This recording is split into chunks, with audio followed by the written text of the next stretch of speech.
Peace, everybody. I was just coming out here to feed my chickens, but I started thinking about time distortion, and I've been watching a few shows. Um, I had like the Loki show. Um, I did watch that, and basically there's this group on there called the Time Variant Authority. Now I think it's interesting because I live in Alabama, and on that show, everything is synchronistic. And so on that show, the Time Valley Authority, they're searching for Loki. Loki is he's in hiding out. They can't find him because he's hiding out, and different apocalypse that's going on throughout history. And he picks a particular, the last one that they was trying to get him he was in Alabama, where I live at, and the TVA is looking for him, and they basically trying to find him. The TVA though, so he in Alabama in an apocalypse in I think it was like 2050, and the TVA, which is the Time Variant Authority, is looking for him. I just say, look, I'm in Alabama and I live in the TVA. They call this the Tennessee Valley. The Tennessee Valley. And so I think it's the Tennessee Valley Authority. But anyway, I was thinking about time distortion because I was watching a lot of shows that's talking about time right now. I don't watch a lot of TV, but when I do, I try to watch things that's gonna, make me think. Loki, I didn't really want to get into it, but it kept coming across me. And the reason why I started watching Loki is because I'm reading a book right now by Jim Quick. It's a brain book, but he teaches you how to really become a better learner, a better memorizer, just work your brain better. He's the brain guru. He teaches you, and he worked with a lot of people. But anyway, he was going over a concept about your internal voice. He got these acronyms that I love. He got an acronym called LIES, like limited ideas entertained. So we're not gonna, deal with the lies anymore. I'm not gonna entertain lies, which is limited ideas, and you're entertaining them. That's a lie. Ant is another one. Ant was automatic negative thoughts.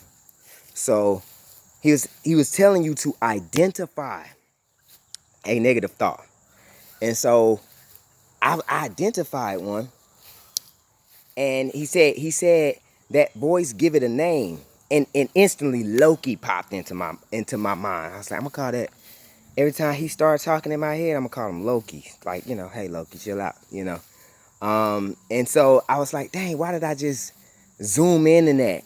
So I was like, okay, I need to go watch the Loki show then. That's how I work.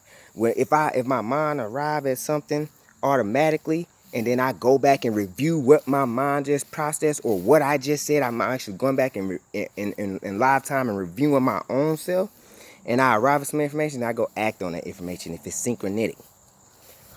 I was watching another movie. It was either a show or a movie. And yeah, in this one, people was traveling. What I found out was this: time distortion. Time distortion is when you go somewhere and you might have been gone for 5 minutes, but you feel like you was gone for 2 hours. Or maybe you was gone for 2 hours, but for like 5 minutes. Whatever way it goes, time is distorted. And whenever I start thinking on this level, I believe I belong in someone's university, in some laboratory, helping people figure out fundamental truths about this world. So, time distortion. I was listening to this lady talk actually about the mushroom Amanita muscaria. Amanita muscaria is a mythological mushroom that grows pretty much everywhere in the world. You see it in folklores and stuff like Disney a lot. Fairy tales. The little red mushroom, the red cap mushroom, little mushroom that it grows in a lot of places. And if you look that mushroom up, actually, some metaphysical review of that mushroom, you will actually see there's a lot of metaphysics tied into that mushroom. It has to do with like Rudolph often, Christmas and stuff like that. Like that's I didn't make this up. That's where it comes from. But not just that. The mushroom is tied to a lot of metaphysical rituals throughout the world, even in Egypt. You just gotta research it, man.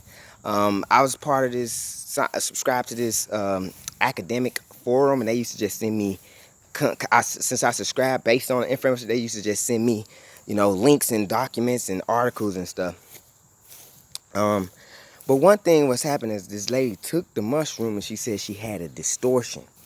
I matched that up with some information from the past. And if you think about mushrooms, people, I just want to give a little word on mushrooms real quick. Mushrooms are one of the things that are one of the most natural substances you can take to alter your consciousness, or mind altering substances. Why? Because every other thing on this planet, you have to alter it. You have to process it in some way. Like even marijuana, which I don't agree with smoking marijuana. I don't like it, especially now it's under government control.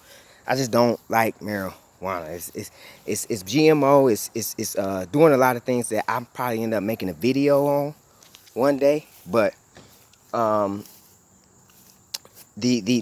mushroom is one thing that you don't have to process. Marijuana, you have to burn it, smoke it. Even if you put it in the edible, you still have to first, you have to activate the components in the weed, because they're not active on their own in the form that people want to use the herb to get high. It's not active. You can't just eat weed and get high unless you eat a ton of it. Or you activate it first. You can eat marijuana and get high if you bake it. And what you do is you activate. Heat is responsible for chemical reactions and everything. Even if you see some, you don't need fire. If you take two particular components together, they will start. Go ahead, son. If you take two components together, they will start to heat up if they react, if they're reactive with each other, and they will heat up. There's no fire been added or nothing. These just the reaction. So when you're talking about extracting or making marijuana active, you have to process it. You have to add some heat to it. You have to, burn it, light it. What people do, put fire to it, and actually, change the molecular structure of weed and make it carcinogenic. By using that way, it's less carcinogenic if you process it. Don't take the heat up a certain way, and there's ways to do that. But what I'm saying is, any other drugs, all the drugs people taking, medicine drugs, people is processing that stuff. But mushrooms, you can actually just go pick them out in nature and just eat them. You don't need to burn them. You don't need to cook them. You don't need to do nothing. You can just go outside and literally grab it and eat it. And that's psilocybin.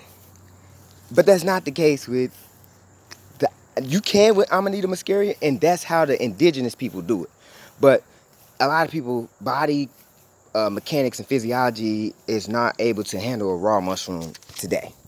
But at any rate, the lady is doing the Amanita. Her name is Amanita Dreamer, and she got a website, amanitadream.net. It's a light-skinned Caucasian woman, but she pretty got some good information that helped me, because that mushroom is even being scientifically investigated for medicinal properties. And just like marijuana, people might say, oh, mushrooms, that's illegal and all that. Yeah, that's what they say about marijuana. Now the government sells it. See, we can't choose what substances we use or anything based on what other people are doing and what other people say is right or correct. But she took the mushroom. When she took it, she said she had time distortion. And I started remembering time distortion. Yes, I figured it out. When you're a kid, time goes by slow. And then when you get older, time goes by fast. They say time will go by fast.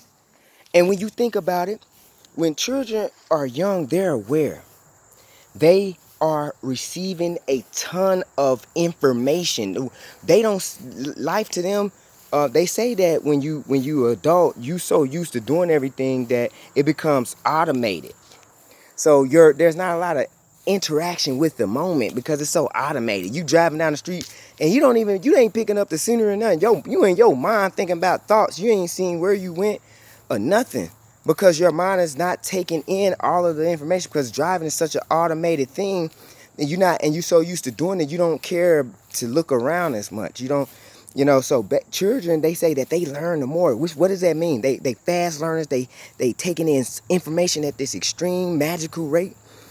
That means that they are receiving a lot of information. What is information?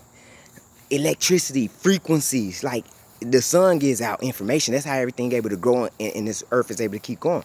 But I'll take you to another level. Wi-Fi is a form of energy. It's light waves, frequencies traveling across the air. That's the information. That's how you access a website, open up a document. It's just through Wi-Fi, which is you can send somebody a document over Wi-Fi. It basically turns that information into a frequency and sends it through a medium, which is the air. So when children are young, they're receiving all of this information. So it actually slows time down. It seems that it slows time down. And the way I say that is because when I took a mushroom before in the past, it was a psilocybin. Now I'm gonna need mascara, but still, I said then that these mushrooms open you up to receive so much light and so much frequency and energy and information.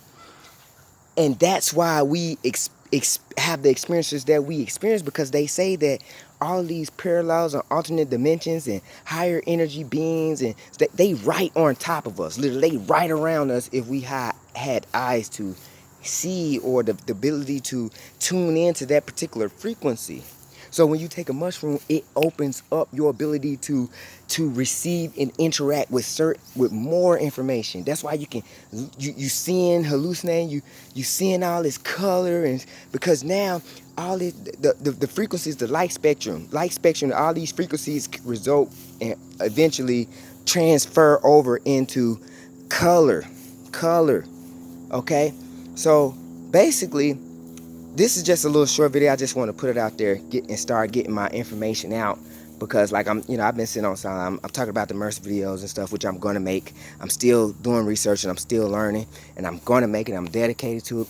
But I also want to keep putting out videos, and I had to get this one out about time distortion, because we're living in a very interesting time right now, and time has a lot to do with what we're going through. What they say, it's a crazy time on the planet. You always hear people say that.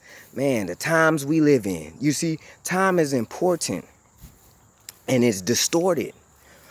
Distortion can be good or bad. It depends on what area you come from. But my thing is this: we can definitely sit down and come up with some type of technological device that opens us up to more information in order to slow down time.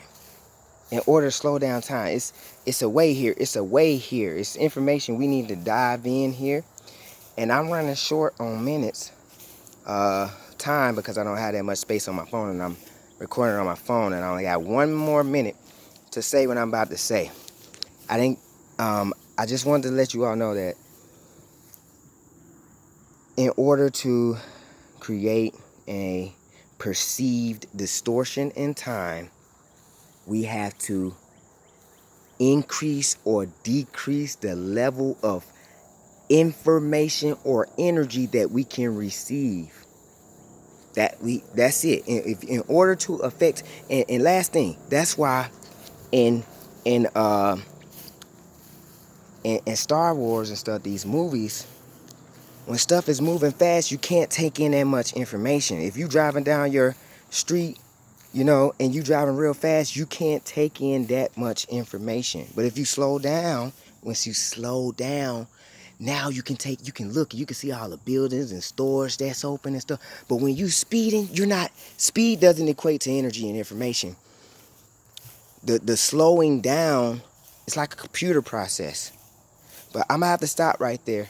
I just want time distortion has to do with receiving, increasing or decreasing the amount of information we receive. Peace and love.